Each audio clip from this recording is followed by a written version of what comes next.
en Jordi va escriure una carta a en Quim Monzó, que jo mateix li vaig portar en mà per tal que pogués llegir, ja que no podia haver-hi la trucada, com a mínim que pogués llegir de la pròpia lletra del president d'Òmnium, que era la persona, el guanyador d'aquest 50è Premi d'Honor de les Lletres Catalanes.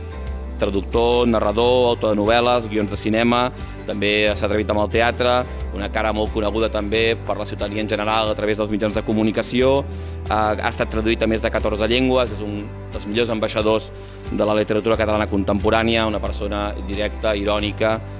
Hi ha una cosa absolutament anormal.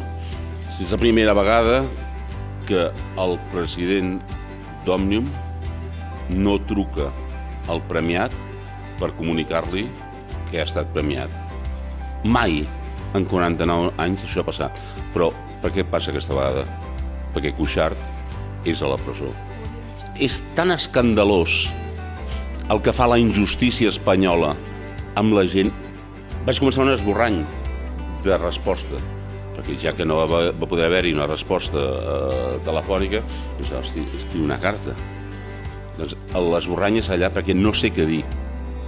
Per primera vegada no sé com es contesta, ni de manera, imagino, sí, la manera de contestar formal és òbvia, moltes gràcies, em sap molt de greu que siguis en aquesta situació, quina bestiesa, tot plegat, però et juro que no me'n surto.